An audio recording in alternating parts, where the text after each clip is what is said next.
है।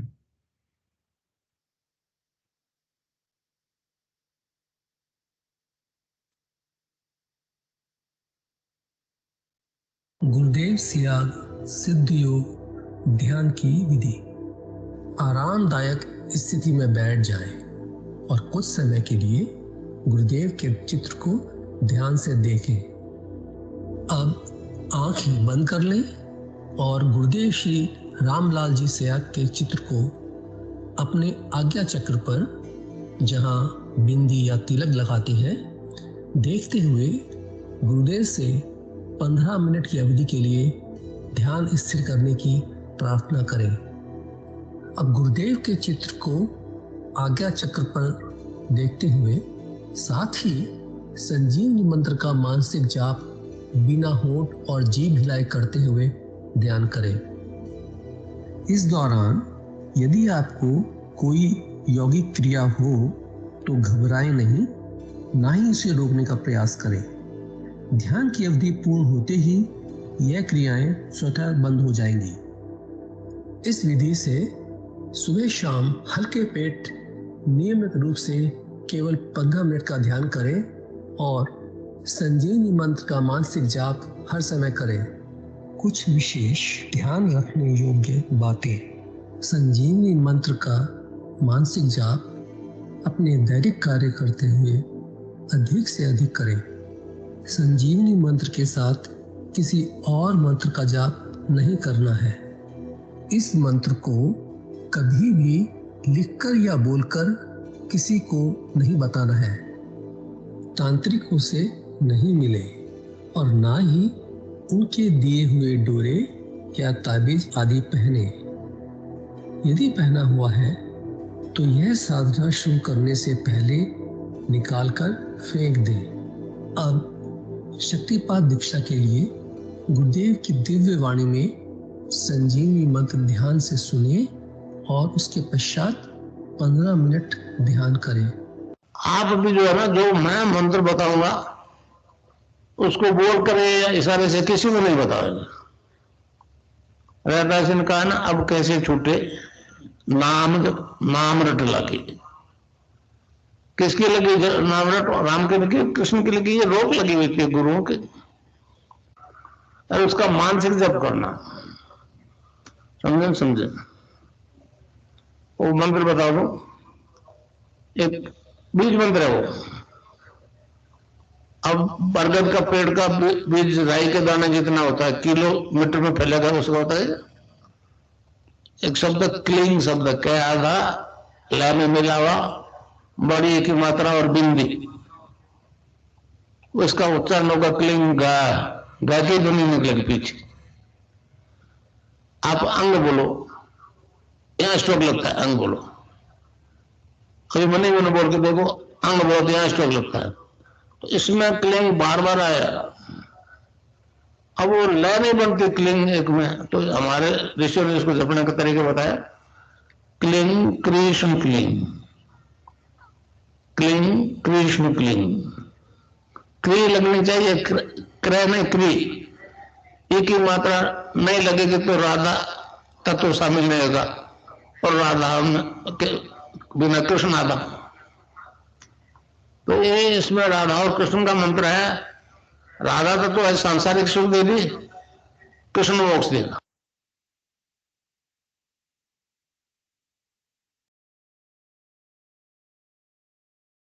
जय गुरुदेव। अब मैं विनोद जी गुरु भाई से निवेदन करूंगा आज की दिव्य लेखनी का पाठ करें।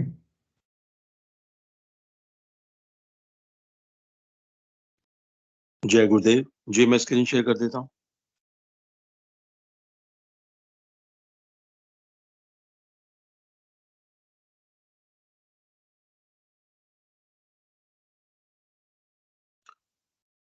जय गुरुदेव, जय दादा गुरुदेव, जय गुरुदेव सभी को। पूज्य गुरुदेव की दिव्य लेखनी में से जिस लेख को आज हम पढ़ेंगे उसका शीर्षक है आध्यात्मिक जीवन का मतलब भौतिक संसार से विरक्ति नहीं। 25 फरवरी 1988 को पूज्य गुरुदेव ने यह लेख लिखा था। गुरुदेव लिखते हैं, गुरुदेव लिखते हैं, इस युग में आध्यात्मिक जीवन की व्याख्या बड़े विचित्र ढंग से की गई है। इन मनगढ़ंत और कृत्रिम जीवन मान्यताओं के कारण ही इस युग का मानव अध्यात्मवाद को निरर्थक और कोरा ढोंग मानता है। यही कारण है कि इस युग में धर्म का अधिक ह्रास हुआ है। किसी भी कार्य को करने से उसका ठोस परिणाम निकलना चाहिए, परंतु इस युग में आराधना का जो निर्जीव स्वरूप बचा है, वह प्रत्यक्ष या अप्रत्यक्ष किसी रूप में कोई परिणाम नहीं देता है। हमें केवल काल्पनिक रूप से कोरा विश्वास करने की आज्ञा दी जाती है। हमारे सभी संतों ने धर्म की व्याख्या करते हुए कहा है कि धर्म प्रत्यक्षानुभूति और साक्षात्कार का विषय है, केवल विश्वास का नाम धर्म नहीं है। जीवन के हर कार्य में ईश्वरीय शक्ति काम करती है। ऐसा कोई कार्य नहीं है जिसमें ईश्वरीय शक्ति काम ना करती हो। धर्म का संबंध बाहरी प्रदर्शनों से बिल्कुल नहीं है। धर्म का संबंध बाहरी प्रदर्शनों से बिल्कुल नहीं है। कोरे कर्मकांड, शब्द जाल और तर्कशास्त्र से उस परम सत्ता से कभी भी साक्षात्कार संभव नहीं। इस युग में निर्जीव वस्तुओं से सजीव प्राणी को उस परम चेतन सत्ता से जोड़ने का निरर्थक प्रयास करवाया जा रहा है। त्याग, वैराग्य, तप, दान, धर्म, ज्ञान, पाप पुण्य आदि के काल्पनिक चित्र दिखाकर मानव को गुमराह और भ्रमित करने के अलावा आज कुछ भी नहीं हो रहा है। ऐसी स्थिति में मानव का धर्म से विद्रोही होना न्याय संगत है। इस युग का मानव अब अंधेरे में भटकने को तैयार नहीं है। भगवान श्री कृष्ण ने गीता में जो उपदेश दिया और उससे अर्जुन को जो ज्ञान मिला, वही सच्चा ज्ञान है। अर्जुन ने उपदेश के बाद जो कार्य किया, जो रास्ता अपनाया, वही सही मार्ग है। भौतिक विज्ञान आध्यात्मिक शक्ति की देन है। भौतिक विज्ञान आध्यात्मिक शक्ति की देन है। अतः विज्ञान और अध्यात्म में भेद करना भूल है। विज्ञान और अध्यात्म में भेद करना भूल है। जिस समय आध्यात्मिक शक्ति का सही ज्ञान भौतिक विज्ञान के वैज्ञानिकों को हो जाएगा, तत्काल समस्या का समाधान हो जाएगा। जब वैज्ञानिकों को उस परम सत्ता की शक्ति का ज्ञान हो जाएगा, तो उनका भ्रम खत्म हो जाएगा। जब इस प्रकार भौतिक विज्ञान अध्यात्म विज्ञान के अधीन कार्य करने लगेगा, पृथ्वी पर स्वर्ग उतर आएगा।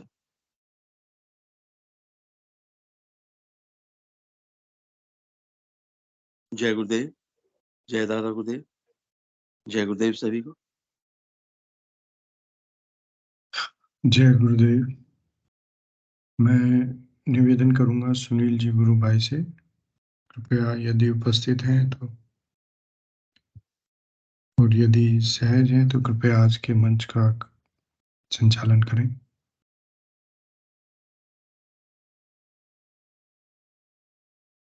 सुनील शास्त्री जी गुरु भाई, चलिए शायद गुरु भाई अवेलेबल नहीं है, कोई बात नहीं। हम शुरू करते हैं गुरुदेव को सर्वप्रथम प्रणाम करते हुए। गुरुदेव और दादा गुरुदेव के श्री चरणों में बारंबार प्रणाम। आप सभी का गुरुदेव सियाग सिद्ध योग के इस सामूहिक ध्यान एवं गुरु चर्चा कार्यक्रम में स्वागत है। यह कार्यक्रम रोज सुबह 5 बजे एवं शाम को 7 बजे माइक्रोसॉफ्ट टीम्स पे आयोजित किया जाता है। इसमें हम गुरुदेव की स्पीच सुनते हैं, उसके बाद सामूहिक ध्यान करते हैं एवं फिर हम गुरुदेव की दिव्य लेखनी पढ़ के और अपने अपने अनुभव इस प्लेटफॉर्म पे साझा करते हैं, ताकि उनसे बाकी नए और पुराने लोगों को उन अनुभवों से कुछ लाभ हो सके। यह हमारा सेशन YouTube पे अपलोड होता है कार्यक्रम के बाद, एवं वहीं पे डिस्क्रिप्शन में इस कार्यक्रम में कैसे जुड़ सकते हैं वो भी डिटेल दी जाती है। ये हम माइक्रोसॉफ्ट टीम्स पे कार्यक्रम आयोजित करते हैं। इसमें कुछ गुरु भाई बहन मिलके और अपनी अपनी सेवाएं देके इसको गुरु आदेश समझते हुए अपना सहयोग दे रहे हैं इसमें। चलिए, अब मैं आमंत्रित करूंगा कोई भी गुरु भाई बहन यदि कोई बात कहना चाहे, अपनी अनुभूति साझा करना चाहे या कोई प्रश्न जिज्ञासा रखना चाहे तो उनका स्वागत है। जय गुरुदेव।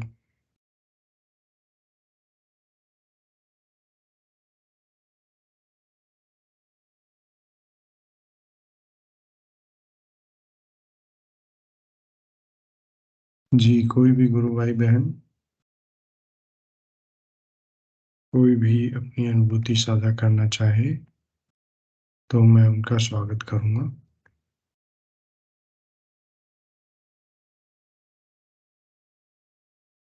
चलिए, जब तक कोई नहीं आते हैं।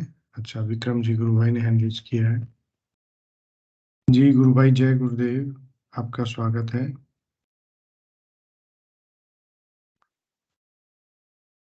हाँ भैया, जय गुरुदेव, जय दादा गुरुदेव। जय गुरुदेव भाई साहब, जय गुरुदेव। मेरी आज की एक दिव्य अनुभूति है अभी ध्यान करने की समय की। जी जी, सुनाइए भाई साहब। कहता हूँ क्या होता है कि वो ध्यान कर रहे थे अपन सब साथ में। तो तो अपन ध्यान करने के पहले जो वो गुरु भाई ने स्पीच के बाद जो फोटो साझा की थी गुरु भगवान की, दादा गुरु की दिव्य वाणी चल रही थी, तो वो फोटो से मुझे दृष्टि से मुझे दीक्षा दी गुरु भगवान ने, और मैंने खुली आंखों से देखा भैया, दृष्टि से मेरी दीक्षा हुई है। मैं तो यूट्यूब वाला हूं ना, तो बड़ी आशा रहती मुझे। वो 4 प्रकार से दीक्षा बताई है अपने गुरु भगवान ने, है ना। जी जी जी।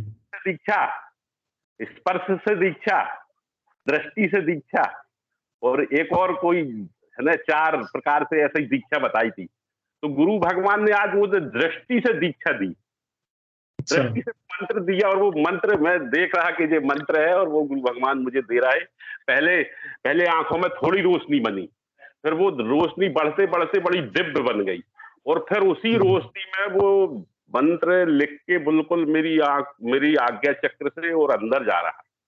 तो मेरी कानों से आवाज की दीक्षा तो कानों से हो गई थी, तो मुझे दृष्टि से दीक्षा, क्योंकि मन में एक बताया हुआ था कि दादा मैं तो यूट्यूब वाला हूँ, तो देखो कितनी सूक्ष्म बात भी गुरुवार अपन भूल जाते, लेकिन गुरु नहीं भूलता। गुरु है ना, वो थी मेरे मन में अभिलाषा कि मेरी दीक्षा तो आज भगवान मेरे ध्यान, खुली आंखों से ध्यान में आए भैया। और क्या चाहिए यार अपन को भैया, कितना बड़ा मतलब। और उसके बाद की अनुभूति तो बता ही नहीं सकते, इस मुख से तो बता ही नहीं। सहस्त्रार में क्या दिव्य आसन बना फिर गुरु भगवान का भैया, उसके कैसे रंग है, 7 रंग, जैसे वो धनुष बनता है ना अपना जब बारिश के समय तिरंगा, वो दिव्य कलर भरे थे कि इस एक मुंह से गुरु की बड़वाई करना तो असंभव है। कैसे गुणगान करूं मैं अपने गुरु का। मुझे तो लगता है मेरे 10 मुख हो तो मैं 10 मुखों से अपने गुरु की बड़वारी करते करते करते मेरा जीवन बीत जाए, लेकिन अपने बस में नहीं उनकी बड़वारी करना। गुरु भगवान बड़े सरल हैं, अपने गुरु भगवान बहुत सरल, बहुत गलती क्षमा करते हैं भैया। अपन तो पल पल में गलती करने वाले हैं, कितना करते हैं गुरुवर अपने।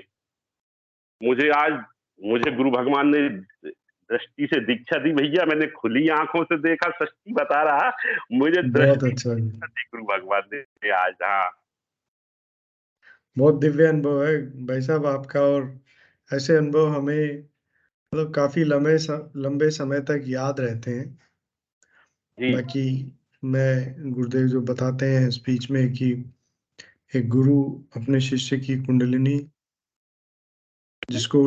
जिस प्रोसेस को शक्तिपात कहते हैं, वो 4 तरह से कर सकता है: शब्द, स्पर्श, दृष्टि और इच्छा। गुरुदेव फिर बताते हैं कि शब्द में जो गुरु है वो साधक को या अपने शिष्य को एक शब्द देता है जपने को।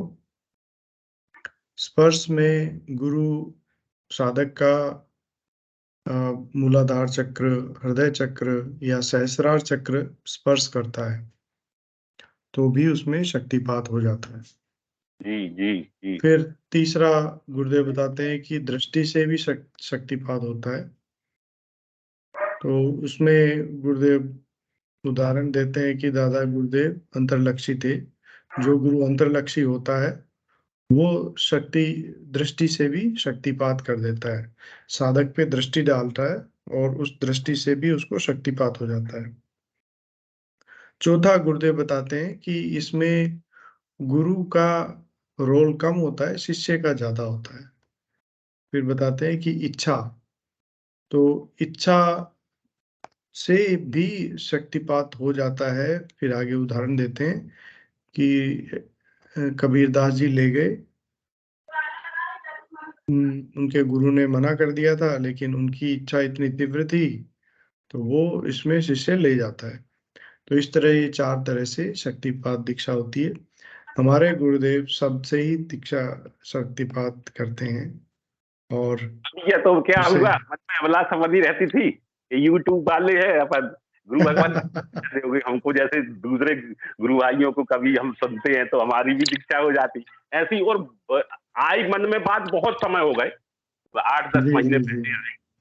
वो गुरु भगवान ने आज पूरी कर दी भैया। मेरी दृष्टि मात्र से मुझे दीक्षा दी सकती है। पहले जी कम जी रोशनी बनी आंख में, और वो आंख की रोशनी ऐसी बढ़ते गई कि वो दिव्य बन गई, और वो शब्द उसमें बिल्कुल वाई लिखा हुआ, वो उतनी जगह बिल्कुल सफेद थी, और वो मेरे आज्ञा चक्र से मेरे अंदर जा। मैंने कही वाह गुरु भगवान। फिर तो मुझे वो खबर आ गई कि मैंने कभी अभिलाषा की थी, ऐसी इच्छा जगी थी मेरी, तो भूल गए अपनी इच्छा जी जागृत करके। लेकिन गुरु भगवान नहीं भूलते भैया। केवल जी अपनी बहुत ड्यूटी है इसके बदले में मंत्र जाप करना। अब वो मन लगे ना लगे, वो मन लगाना तो परम पिता परमेश्वर का काम है। वो मन गुरुदेव का तो काम उसके है। हवाले चलता है ना। मैं तो बस बिल्कुल यही विनती करता हूँ अपने गुरु भगवान से, हे दादा गुरुदेव, जैसी मुझे अनुभूति, मेरे गुरु भाई सभी सहज योग सिद्ध योग से जितने जुड़े हुए हैं, सब गुरु भाई बहनों को पहले करवाना, फिर मुझे भी साथ साथ ले चलना है। अपन सब साथ में चलते गुरु भाई, अपन उस लैन में रहते, वहां मुलाकात भी होगी अपनी। जी हाँ, जी अपन जी ऐसे गुरु के वो चेले हैं कि अपन अब यहाँ मिले ना मिले, वहां तो सब मिलेंगे ना अपन, है ना। अपना परिवार है जी, अपन परिवार में रहेंगे वहाँ, और गुरु की भक्ति बिल्कुल देखो कितनी। मैं खूब पहले सहयोग से जुड़ा था, आसाराम बापू से जुड़ा था, उनमें तड़ तो थी, लेकिन अब वो फिर उसके बाद अब जब गुरु की बहुत सी कानों से मुंह से अपन निंदा सुनने लगे, भैया तो कहाँ लगेगा मन, है ना। गुरु की सही बात है। निंदा सुने जो काना, अपने कान गुरु की निंदा सुनने के योग थोड़ा हुए अपन को, तो फिर वो मजा ही नहीं आता। तो अब कैसे बर्दाश्त करूं मैं अपने गुरु की निंदा, एक मुख से हो तो ठीक है, कई मुखों से सुनने लगा, तो वो वहां से बाईकाट हुआ। फिर निर्मला देवी से जुड़ा, तो वो खुद मांस मटन खाती थी, बोलती थी कि ये तो खाने में कोई वो नहीं है। तो मैंने कहा नहीं, अधूरा है विक्रम पटेल, कोई मजा नहीं आया। जब समर्थ सदगुरु श्री रामलाल जी सियांग मिले, मुझे तो हरि की कृपा से मिले। मैंने बताया भी था, कई बार बताई है, जब कुल देवी लाए तो कुल देवी से मैं पूजा करता था, तो मैं कहता था माँ श्री ब्रह्मा विष्णु महेश पूजा नहीं कर पाए, मैं क्या करूंगा। वो हमको माता बाजू में ऐसा चित्र बनता था, तो हमको वैष्णो देवी के दर्शन होते थे वो बिल्डिंगों के भैया। अच्छा। हाँ, तो मैं कहता माँ इतने में पूरा नहीं पड़ेगा मुझे तो गुरु। तो माँ कहती थी क्या चाहिए, हमने कहा कुल देवी माता, अगर तू देना जो चाहती तो मुझे सच्चा गुरु दिला दे। गुरु भगवान ने हम्म मेरी अभिलाषा ऐसी जगी थी, सच्चा गुरु तो मिल गए, देखो सहज में मिल गए। 4-6 महीने पूजा की है उसने। हम्म। अब वो पूजा गुरुदेव नहीं। स्पीच में कहते हैं कि आजकल गुरुडम एक प्रोफेशनल बना रखा है इसको। फिर जी कहते हैं कि भारत जैसे देश में पत्थर फेंको गुरु के सर पे पड़ेगा। हाँ फिर हाँ गुरुदेव इसी का एक बहुत अच्छा एक बात कहते हैं कि यदि गुरु बनाने से पहले और बाद में आपके जीवन में कोई परिवर्तन नहीं आया तो ऐसे गुरु की क्या आवश्यकता है।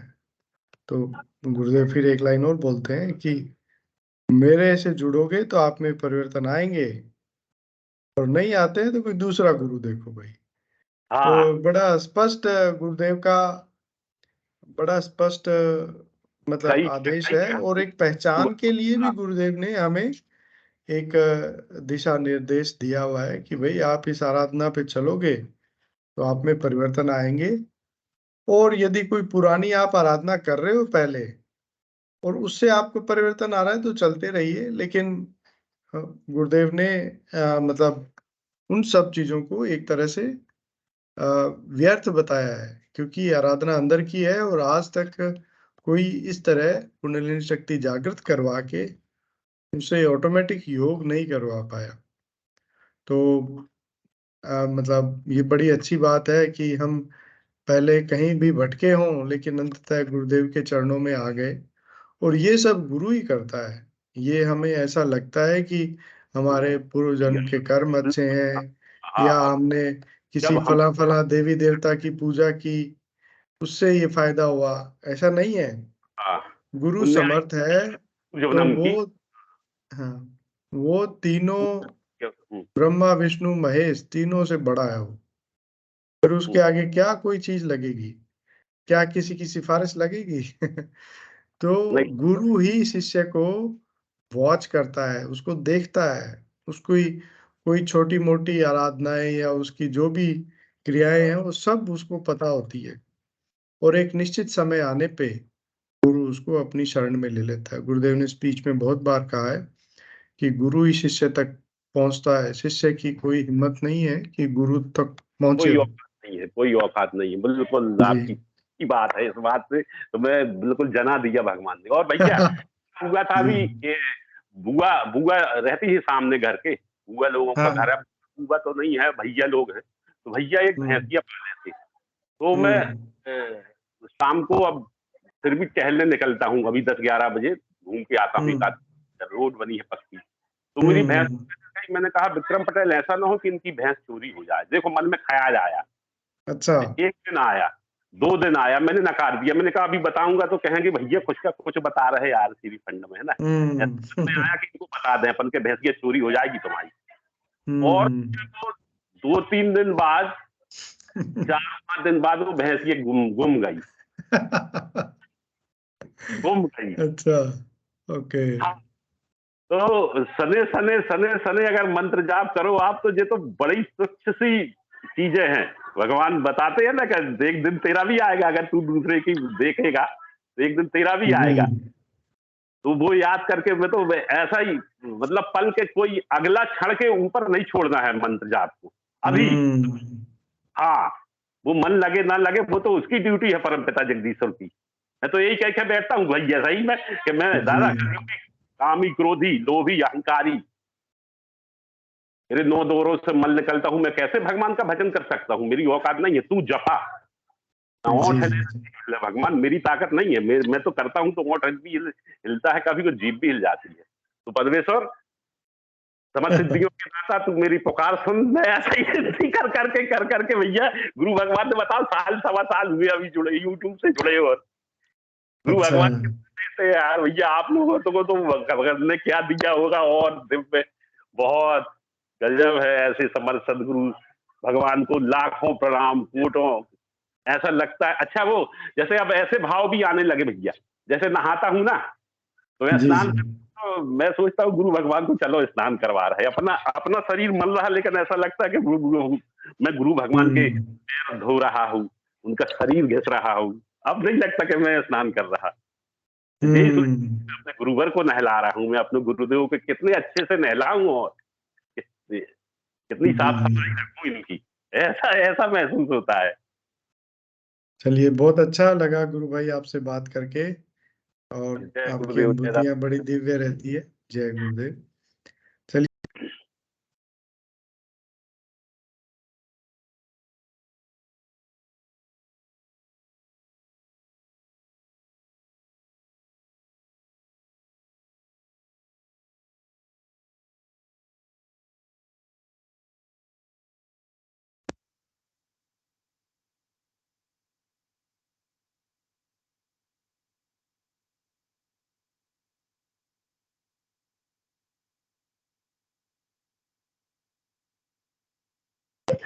आवाज नहीं आ रही आपकी। जी जी गुरु भाई, धन्यवाद। तो ये देवेंद्र कुमार राय हैं। इनकी उम्र 56 वर्ष है जब इन्होंने ये पोस्ट दी होगी आश्रम में। गांव सोनहरिया, पोस्ट भुवालचक, जिला गाजीपुर, उत्तर प्रदेश से है ये। तो गुरु भाई लिखते हैं, सर्वप्रथम परम पूज्य समर्थ सदगुरुदेव श्री रामलाल जी सियाग व दादा गुरुदेव श्री बाबा गंगाईनाथ जी योगी ब्रह्मलीन के चरणों में कोटि कोटि प्रणाम। मैं देवेंद्र कुमार राय, उम्र 56 वर्ष, ग्राम सोनहरिया, पोस्ट भुवालचक, जिला गाजीपुर, उत्तर प्रदेश का रहने वाला हूँ। मेरी बचपन से ही ईश्वर प्राप्ति की तीव्र इच्छा थी। इसके लिए मैं समर्थ गुरु की तलाश करने लगा। 17 वर्ष की उम्र में मेरा विवाह भी हो गया, लेकिन ईश्वर प्राप्ति की तीव्र इच्छा के कारण मैं कई आश्रमों में जाता रहता था। सर्वप्रथम गोरखपुर गोरखनाथ जी के मंदिर गया तो वहां महंत अवधनाथ जी ने मुझे कहा कि आपको पूर्ण संन्यास के साथ भिक्षाटन भी करना पड़ेगा, लेकिन भिक्षा मांगने का कार्य मुझे स्वीकार नहीं था। अतः मैं वहां से अयोध्या में नित्य गोपाल दास जी महाराज के आश्रम गया। उन्होंने मुझे गृहस्थ में रहते हुए साधना भजन करने के लिए कहा। मैं वहां पर साधना भजन करने के साथ साथ परिवार के पालन पोषण हेतु भवन निर्माण विभाग व जलदाय विभाग में भी नौकरी करने लगा।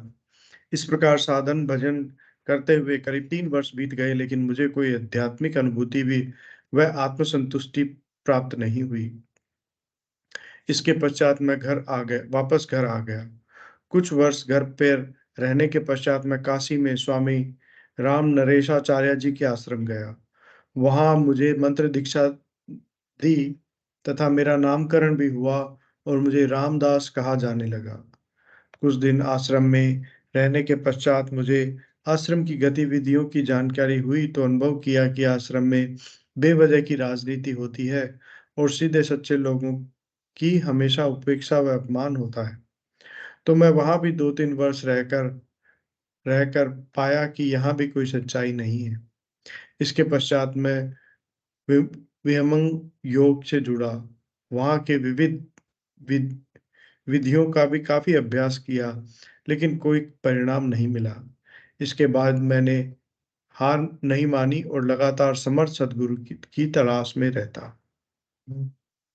देखिए, जैसे आज का टॉपिक शुरू हुआ था, ये भी अनुभूति भी उसी में है। और इन्होंने इस पूरे पैराग्राफ में ये सब बताया है कि इन्होंने बहुत जगह ढूंढा सदगुरु को।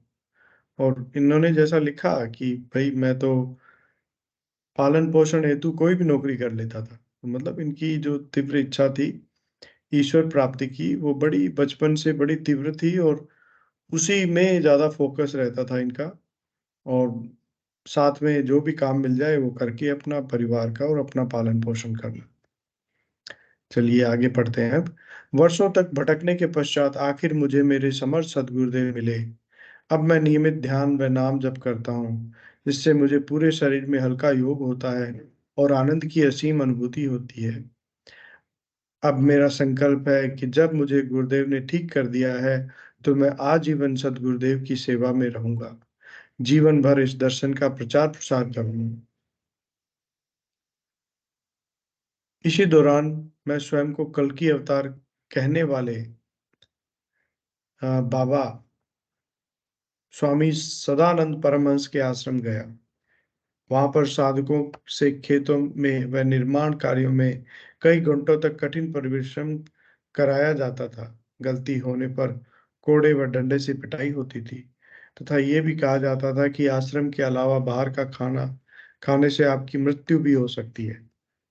ऐसा भय भी दिखाया जाता था और जो एक बार आश्रम में आ गया उसको वहां से बड़ी मुश्किल से जाने दिया जाता था।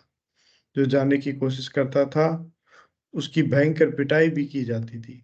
एक दिन मुझे भी अकारण बिना किसी गलती के डंडे से पीटा गया तो मैंने निश्चय किया कि कैसे भी हो यहाँ से जल्दी निकलना है। इसके पश्चात मैं हमेशा वहां से भागने की फिराक में ही रहता था और एक दिन सवेरे भोर में उनके हरिद्वार आश्रम से भागने में सफल रहा और सड़क पर पकड़े जाने के भय से केवल रेल की पटरी से करीब 14-15 किलोमीटर दूर तक पैदल ही चलता रहा। देखिए आज भी कैसे कैसे मतलब धर्म के नाम पे कैसे लोग हैं और कैसे आश्रम चला रहे हैं। अच्छा आगे कहते हैं, इसके पश्चात काशी होते हुए डरा सहमा घर पहुंचा और चैन की सांस ली। घर वालों को बताया कि मैं यहाँ का खाना नहीं खा सकता, मेरी मृत्यु हो जाएगी। ऐसा भयंकर भय उन्होंने मेरे मन में बैठा दिया था। इस पर घर वालों ने मुझे कहा कि मुझे कुछ नहीं होगा तो मैंने भोजन किया और ईश्वर की कृपा से ऐसी दुखदाई परिस्थिति से सकुशल बाहर निकला। कुछ समय पश्चात पता चला कि खुद को कल्कि अवतार कहने वाला बाबा की किसी ने हत्या कर दी। ये जानकर मन में काफी निराशा हुई कि सब जगह बस भोले भाले लोगों को भगवान के नाम से लूटने का गोरख धंधा ही चल रहा है। ऐसे में कहीं भी सच्चाई की आशा करना केवल कल्पना मात्र लगने लगा। इन सब घटनाओं के बाद भी मैंने हिम्मत नहीं हारी और वापस सदगुरुदेव की तलाश में जुट गया। इस बार मैं अड़गड़ानंद जी के आश्रम पहुंचा, चूंकि मेरी उम्र भी 50 के लगभग हो गई थी और सिर के बाल भी सफेद हो गए थे। तो आश्रम वालों ने कहा कि यहाँ केवल जवान युवा लोगों को ही रहने का दिया जाता है। बूढ़े लोगों को यहाँ कोई काम नहीं है। बूढ़े लोग तो काम तो करेंगे नहीं और उनके बीमारी दवाई व खाने का भी बेवजह काफी खर्चा आएगा। मुझे समझते देर न लगी कि यहाँ भी मुझे कुछ नहीं मिलेगा। इसके पश्चात मैं घर पर रहकर ही भजन करता और हमेशा समर्थ सदगुरु की तलाश में रहता। अब मेरी उम्र भी करीब 56 वर्ष हो चुकी थी और पैरों में गठिया हो गया, तो चलने फिरने में भी काफी कष्ट होने लगा। अपने अतीत पर नजर डालता हूँ तो देखता हूँ कि मैंने 17 साल की उम्र में सदगुरु की तलाश शुरू की, लेकिन अभी तक मुझे यह सौभाग्य प्राप्त नहीं हो सका और करीब 39 साल तक इसी तरह भटकते हुए नकली गुरुओं के बहकावे और संघर्ष करते हुए बीत गए।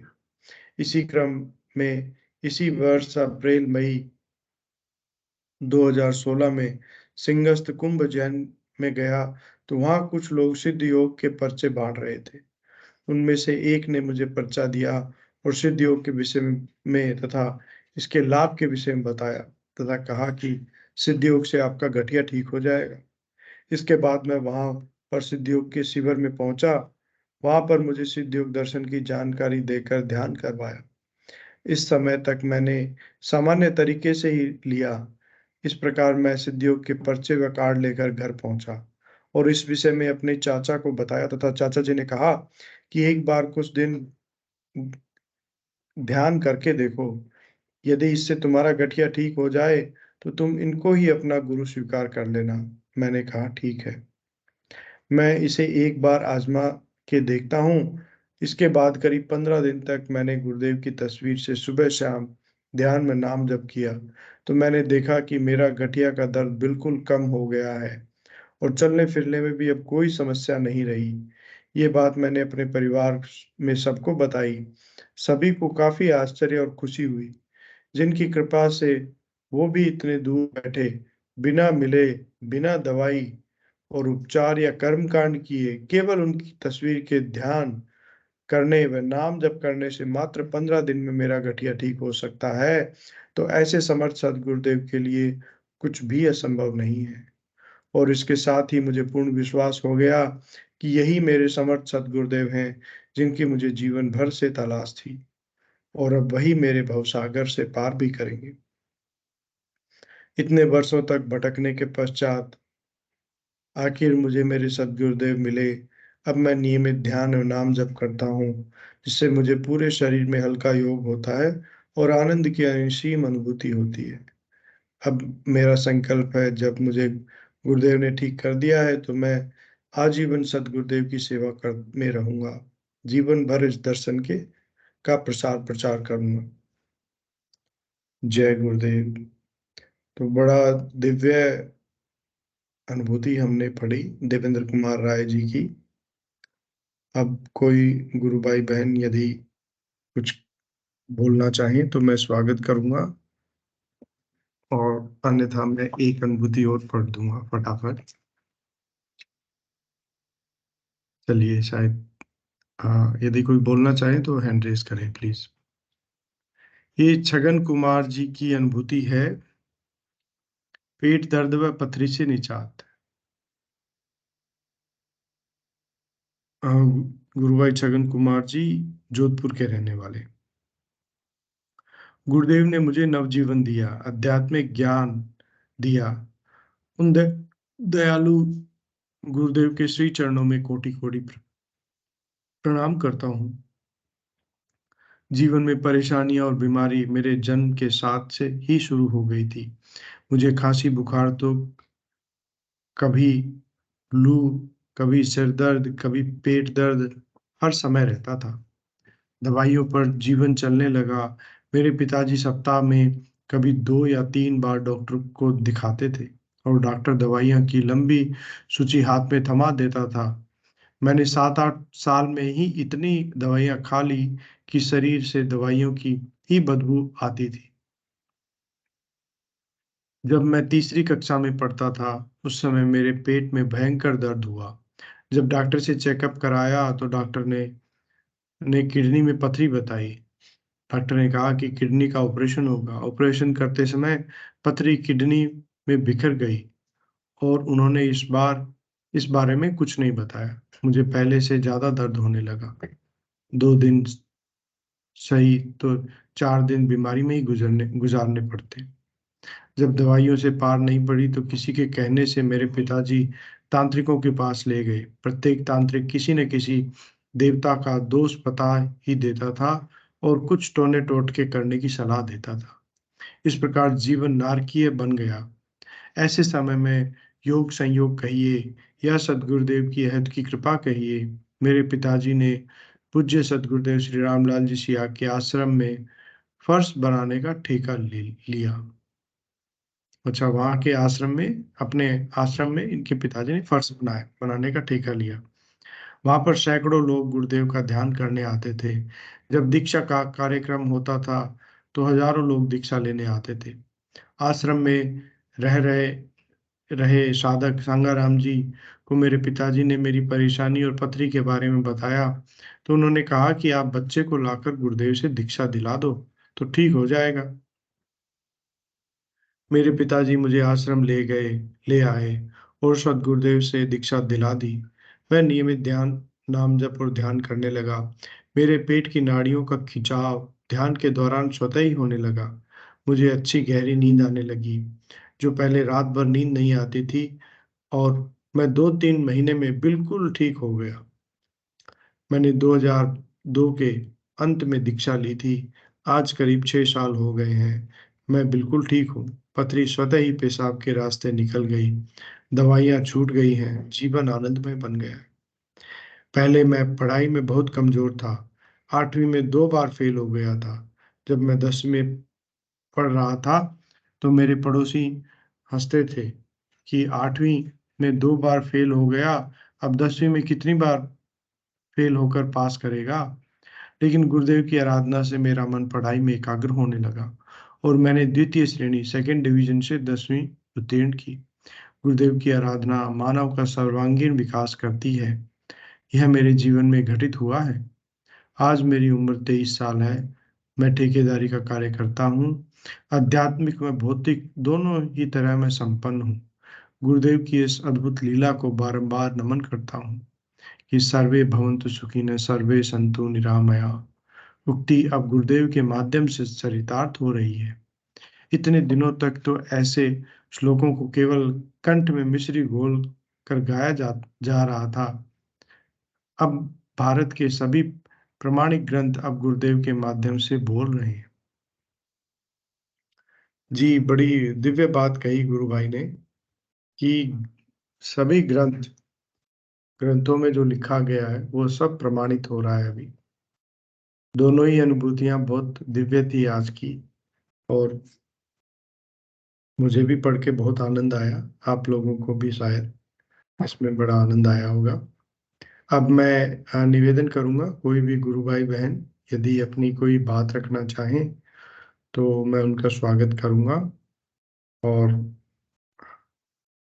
अगर कुछ नहीं है कहने को तो हम 5 मिनट बाकी हैं अभी। 5 मिनट गुरुदेव का स्पीच सुन लेते हैं और फिर सेशन को गुरुदेव के चरणों में समर्पित करेंगे। जी गोपीनाथ जी गुरु भाई, जय गुरुदेव, आपका स्वागत है गुरु भाई। जय गुरुदेव गुरु भाई। अब पहले जो गुरु भाई का आपने लिखी हुई बातें पढ़ी, तो उसमें जी मेरे को मेरा बचपन के याद आ गया। जी बचपन जी में एक बंगाल में एक भारत सेवाश्रम संघ होता है, वो पूरा इंडिया में सेवा का कार्य करता है। तो बचपन में हम उधर जाया करते थे और उधर पाठ करवाते थे, हम लोगों को मेडिटेशन वगैरह करवाते थे, मतलब हिंदू का रिलीजियस एक्टिविटी करवाते थे वो लोग।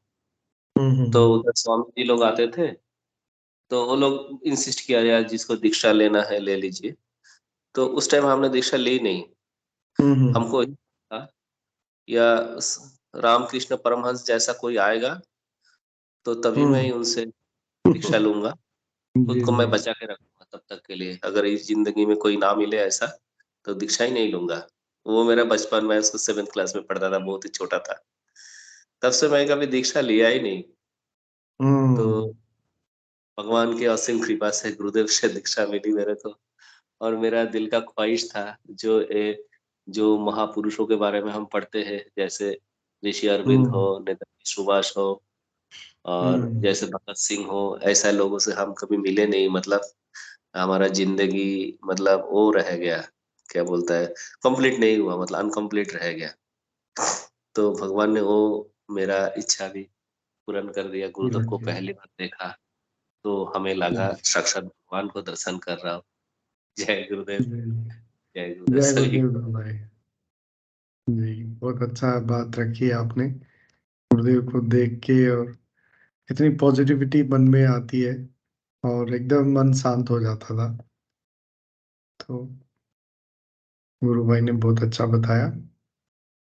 चलिए अब हम इंगू जी गुरु भाई को बुला लेते हैं, यदि वो है तो सेशन में।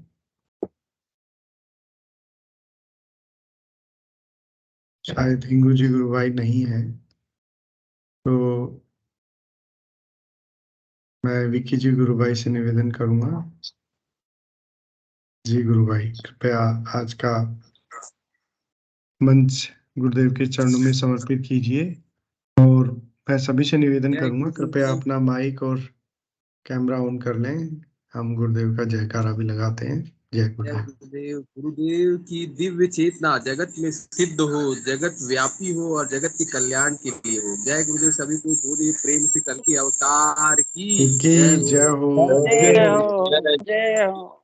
बोलिए भगवान श्री गोपीनाथ जी प्रभु की जय हो। जय जय गुरुदेव। जय गुरुदेव। जय गुरुदेव।